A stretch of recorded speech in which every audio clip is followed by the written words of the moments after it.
हरे कृष्ण। आज हम चर्चा करने के लिए जा रहे हैं भगवत गीता का सेकेंड चैप्टर के 18 नंबर श्लोक। तो पहले हम श्लोक देखते हैं।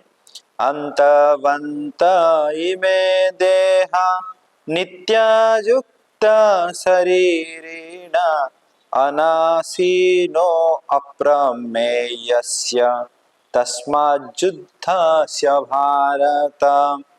तो यहाँ पे अर्जुन को कृष्ण ने कह रहे हैं कि देखिए, the material body of the indestructible immeasurable and eternal living entity is sure to come to an end, therefore fight O descendant of Bharata. तो कह रहे हैं कि शरीर जो है, जो indestructible immeasurable eternal living entity का ये जो शरीर है, ये एक ना एक दिन इसका एंड आ जाएगा।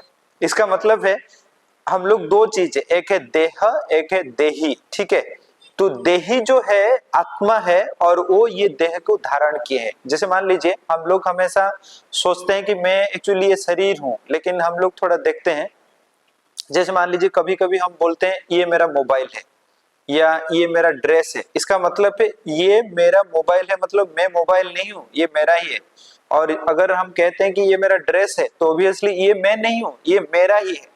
लाइक दैट हम लोग जब बोलते हैं कि ये मेरा शरीर है, इसका मतलब है मैं शरीर नहीं हूं, मैं शरीर को धारण किया हूं। कौन शरीर को धारण किए हैं ना? वो आत्मा जो है वो शरीर को धारण किए हैं। और यहाँ पे कह रहे हैं कि वो जो आत्मा है ना, वो कभी इनडेस्ट्रक्टिबल, उनका डिस्ट्रक्शन होता ही नहीं है।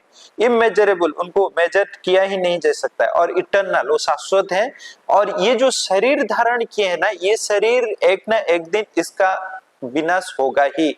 तो इसीलिए है अर्जुन, आप जो यहाँ पे बहुत टेंशन में रहते हो, काफी एंजाइटी ले रहे हो इसके लिए कि मैं अगर युद्ध करूंगा तो मेरा जितना रिलेटिव्स है, मेरा जितना मतलब मेरा जो गुरु है, मेरा जो पितामह है, उनको फिर मेरा मतलब उनको हत्या करना पड़ेगा।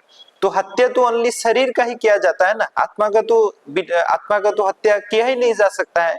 तो ये जो शरीर का हत्या किया जाएगा, तो ये शरीर तो एक ना एक दिन उनका तो मृत्यु होगा ही। तो उसके लिए फिर आपको चिंता करने का जरूरत ही क्या है? आपको तो आपका कर्म करना ही पड़ेगा, क्योंकि जो चीज एट द एंड डेथ होने ही वाला है, तो उसके लिए इतना चिंता करने का फिर जरूरत ही क्या है?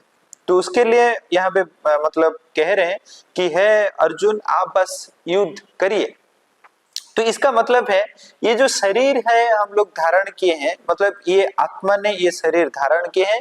और जो आत्मा है उनका कभी भी विनाश नहीं होता है, और ये जो शरीर है एक टाइम के बाद इनका विनाश हो जाता है। तो इसीलिए यहाँ पे एक रियलिटी हमको एक्सेप्ट करना पड़ेगा। बहुत टाइम में क्या होता है कि बहुत लोग ऐसे कहते हैं कि भगवान ने मेरा पिताजी को ले लिए, या मेरा हस्बैंड को ले लिए, या मेरा बेटा को ले लिए, बेटी को ले लिए, तो फिर मेरा भगवान के ऊपर आस्था हट गया।